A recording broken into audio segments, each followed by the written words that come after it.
Hey guys, welcome back to my channel. I want to thank you guys once again for watching this video. Thank you for everybody that's been subscribing, hitting that post notification bell, and then also engaging with me in the comment section as well. I appreciate you guys. If you have not yet subscribed, please go ahead and subscribe right now. Hit the bell and then also comment with me in the comment section based on what we're watching and reacting to today. All right, hope everyone's doing well, and I'm doing fabulous. So we have another great story to go ahead and dive into today. Now, I've been following this person for quite some time now. Her name is Erican Mukisa. She's from Uganda, back in Africa, just like I am too. Africa in the building, you feel me? Africa in the building. But anywho, she has a crazy testimony about how she used to serve in the kingdom of darkness for 18 years. And this thing happened to her from like a little age. All right.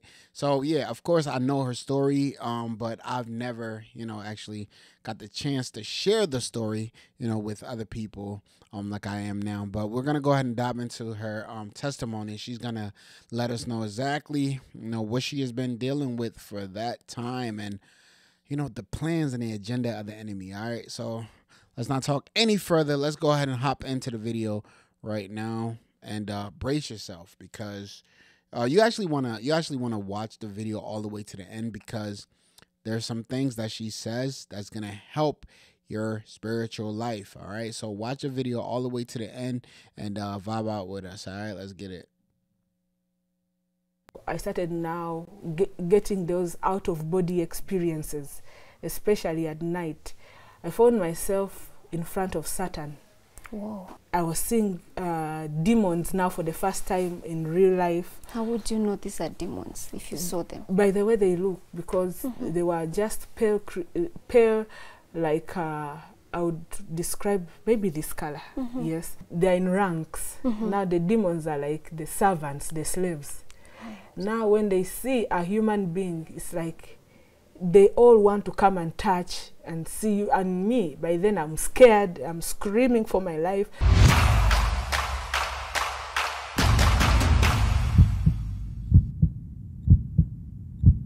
At 8 years, Erican Mukisa was introduced to witchcraft by her grandmother, and for 18 years she served Lucifer. And today she's going to give us a life testimony of how she broke free from those dark forces. And also she'll explain to us how to protect ourselves from dark forces. Welcome to today's episode of Candid with Yvonne. Welcome to the show. Thank you. All right, so let's start from the beginning. I know you're not Kenyan, so which part of Uganda do you come from? I'm from Uganda, Ginger. Ginger. Yes. How was life growing up? Life growing up was good for me up to a certain point when I started now experiencing spiritual attacks. But I grew up in a Christian family. Right. My dad and mom were born again. The only thing I remember, most of the things I remember about childhood is my dad loved my mom so much. So they really took good care of us until when we started now visiting our relatives. Yeah, that's when I started getting a glimpse of the other side of life, That's when I started now realizing that life is spiritual. Right. My grandmother, the mother to my dad, was a high-level sorcerer. And that was her way of living. She thought that was the family way of surviving, because she was making money out of it. She would get people from different circles of life, politicians, musicians, businessmen, consulting with her, and all that would bring money to the family. So she started now controlling the community because of her powers and influence. And to her, that was life. That was a way of living, because she grew up seeing our great-grandparents practicing sorcery, and she also had to buy some powers and to add to what we had in the family. Yeah, so that was her way of living. When you're saying controlling the community. Yeah, what do you mean? I think, I don't know how, if here in Kenya people have heard of rainmakers, like people who, like when somebody is going to have a concert, there are some people they have to consult so that on that day it doesn't rain. So my grandmother was that kind of person who people would consult, because if they were going to stage, let's say, a show in our area and she has not been consulted, that day it would rain. So people used to take sacrifices to her. They used to take money, businesses. If a person wanted to have influence in that area, they had to be in good terms with her. Yeah. Wow. So for her, that was the way of living that she knew. And being her only granddaughter, she wanted me to inherit after her. So my dad rebelled against my grandmother when he was about 18, because he got saved that time. And according to my grandmother, my dad was like a prodigal son, because he rejected the family witchcraft. Now, she knew very well that my father had an idea of what she was involving herself into, and he never wanted me to be part of it. So, because I had to visit her during holidays, she started the process of initiating me from when I was young. So the time I got to know that my grandmother is initiating me into her witchcraft is when she took me to a graveyard. And on that graveyard, she introduced me to the ancestors, ancestral spirits. Like, she started naming the lineage. I'm so-and-so, daughter of so-and-so, you know.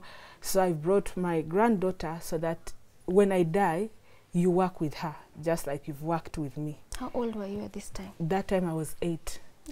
So now, that's when it dawned that, hey, grandmother is deep, because I was hearing voices from the grave.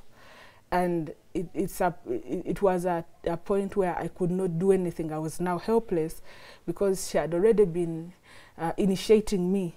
So now this opened up my life to astral projection. What does that mean? It means a person getting out of their body and being sent for missions, because we are spirit beings in as much as we are in our bodies. So I started now getting those out of body experiences, especially at night. And as a child, it opened my life up to fear. I was always scared of everything. And it started now affecting my performance, because I used to perform very well in class. But now, because of that, I started falling sick all the time. I was very frightened of everything. Then my habits also in class changed to a point that even the teachers were scared of disciplining me. Why? Is because if they punished me in case I did something wrong, I would attack them at night. Oh Lord, would they know it's you? They would see me and they think they are dreaming. Like, for example, I hit a teacher at night. She beat me in class. I beat her in her sleep. She woke up, the eye was swollen. And, you know, there's no way you can explain to another teacher that my eye is swollen because of my student. They'll say, you have something against that student. Right. Yeah, so it happened like that. So now, because now teachers were afraid of disciplining me, I was experiencing different, changes in my body. I was afraid of things. I would just be in a room and start screaming, and my parents come and I'm telling them some things I was able to see, and they don't understand it, because many Christians don't understand that life, actually not only Christians, but people don't understand that life is spiritual. Yeah. So my mom started counseling me. They started, they didn't know much of spiritual warfare by then. Yeah, so until I was 11, I started doing things that are beyond my age. For example, going to schools and asking for like I went to a certain school and I spoke to the headmistress and I requested her to allow me join the school without my parents. And that's the school I had been wanting to go to. At 11? Yes. So when I convinced her, she requested me to invite my parents to the school, Victoria Nile Primary School, and then I joined. Yeah, but people were wondering the things I was doing. They were not for a child. It got to a point where I started now becoming a threat to my grandmother because she initiated me, but I started now becoming stronger than her. Yeah, and even her mother had initiated her, and at some point she became stronger, and they ended up having a fight, and her mother died in the process. So you would say she's the one who killed the mom? Yes. Oh, Lord. So she saw me as a threat. Now she's the one who initiated me, and now she had turned me into her enemy. So my life became worse because I was sickly until when that time when I joined that school, I went for holidays at my auntie's place. My dad has a sister. My auntie is an influential person because she's in the medical sector, and she's also into sorcery. It's just recently that she's beginning to realize that these things they are useless. So she's also trying to come out. She's in the process. But she was working for reproductive health. Yeah, so she was working for the enemy, but in the medical sector. And they also wanted me to... So really quick, I actually want to go ahead and comment on that. You see what she just said? She said that her aunt was a nurse, or she was in a medical field, but she was also an enemy. She was also working for the enemy. That's crazy because my wife and I, when we had our daughter, when she was born, when we were in the hospital, it's crazy. The enemy is everywhere, even in hospitals. One thing that we prayed before going to the hospital, we prayed that our daughter is completely covered by Jesus, the blood of Jesus, throughout everything that we went through in the hospital. And, you know, after my wife gave birth, you know, she's in recovery. And I understand in the hospitals, they, you know, take the baby to the NICU, you know, to wipe the baby down, clean the baby and stuff like that. But there was this one particular nurse who kept asking to bathe our baby. And we kept saying, no, no. We were even moved to another area, another room within the hospital. And she followed us there, and she didn't even work in that department, continually pressing to wash our babies. And we said no. It's crazy because there was another lady who had a testimony about how she used to work in the hospital, and she used to work for the enemy, and she would cause babies to die. So you really got to include God in everything that you do, and that's crazy because the enemy is everywhere. So should be the saints, the people of God. They should be everywhere as well. All right, let's get it. Yeah, and I kept it a secret until when my little brother joined us, and he would say, Dad said that music is bad. Dad said drinking alcohol is bad. I would look at him like a burden, you know, he's coming to tell on me. Yeah, so my aunt introduced me to that life, and that's how she introduced me to the secular artists in our country. For me, I thought that was an opportunity because these are people we would be watching on TV, and then radio, you listen to their music. Yeah, so when my aunt introduced me to that life, I felt it was an opportunity for me to shine because I also loved music. Yeah, but I didn't know that behind secular music, the enemy is targeting people's souls. Yeah, so, and I was also by then among the target.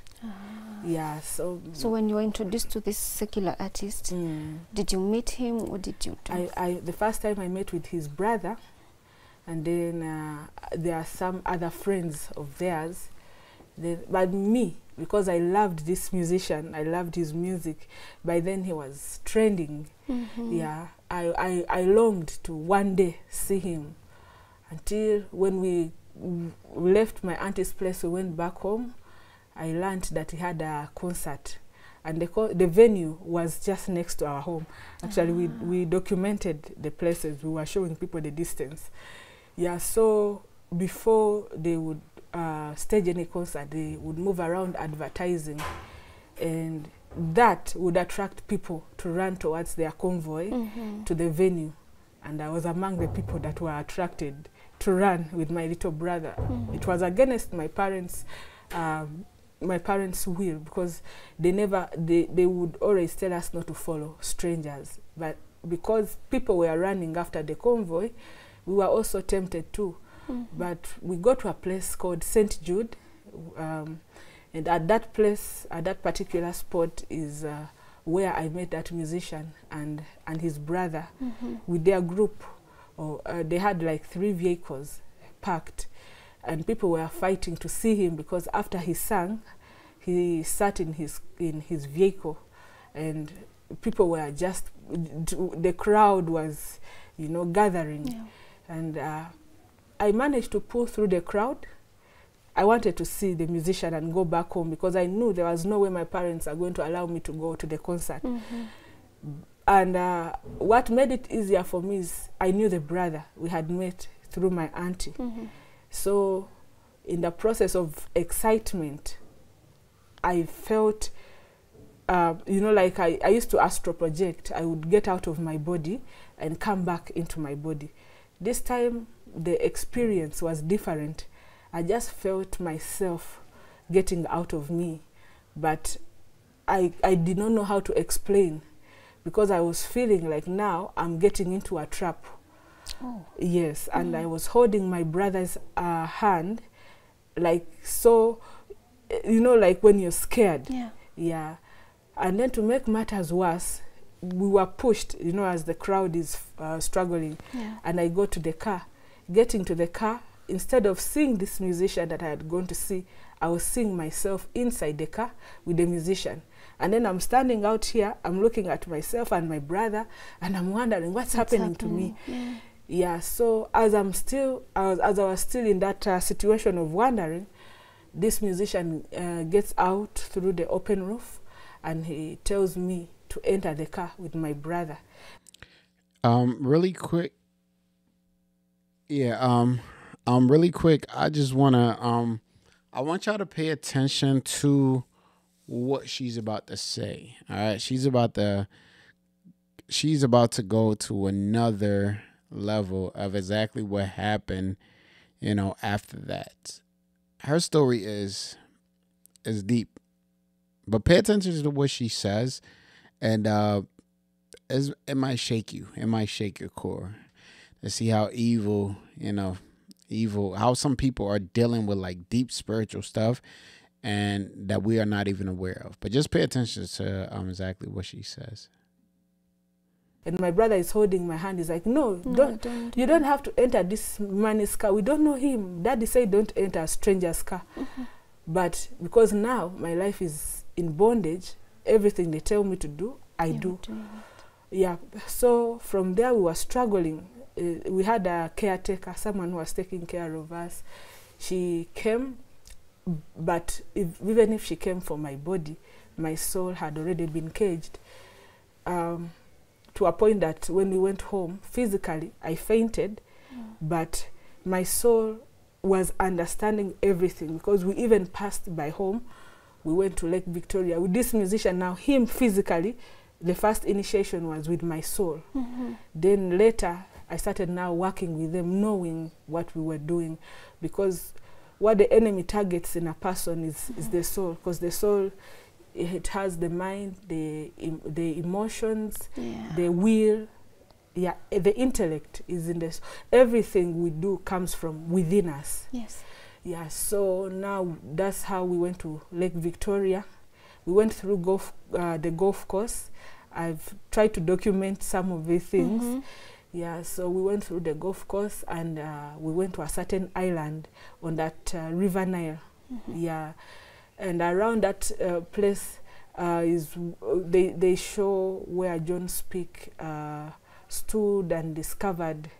Is it River Nile or Lake Victoria? Something like, yeah. So that is the place where we went. So And what happened when you got there? when we got there, to my surprise, I thought maybe what I had seen was enough, but I didn't know that I was now going deeper.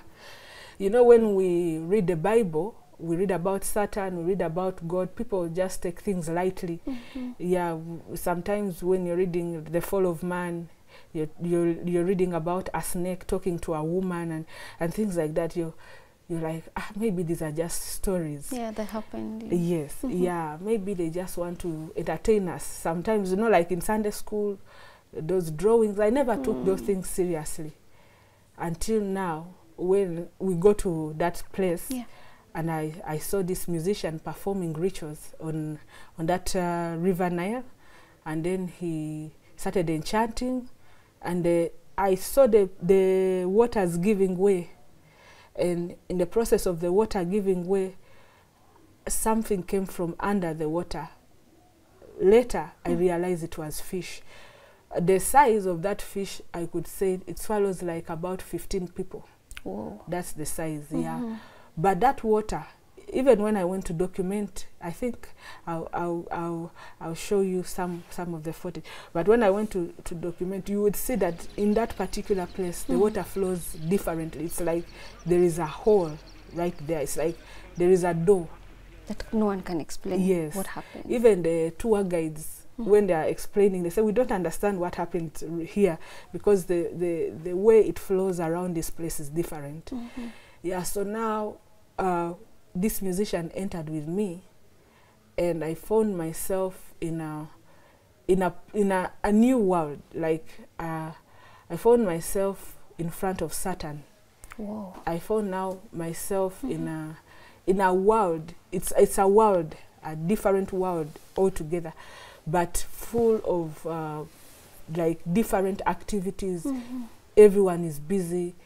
I was seeing demons now for the first time in real life. How would you know these are demons if you saw them? By the way they look, because they were just pale, like I would describe maybe this color, yes.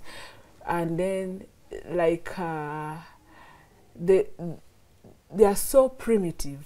You know, I can describe demons and fallen angels, because they are in ranks. Now the demons are like the servants, the slaves. Now when they see a human being, it's like they all want to come and touch and see you and me. By then I'm scared, I'm screaming for my life. They are ugly beings. Yeah, and then the people there, everyone is minding their business. Once you've been set up, you're on your own. So if you rebel, you just have to do whatever you're instructed to do. Yeah, because first of all, you're scared. Yes. If you rebel, they can kill you, because now they're in control. Because the Bible says that Satan came to steal, kill, and to destroy. Yeah, so now I was encountering things that I didn't have any idea about. And I know many people have no idea that life is spiritual. That's now when I was seeing now. I did not see everything on that same day, but the day I arrived, I saw we were entering like you know, you're entering a compound, but there are gates, and these gates are in form of rocks. And even when I had recently, when I went to document, the guys were telling us that down below there are rocks. So it was connecting to what I saw.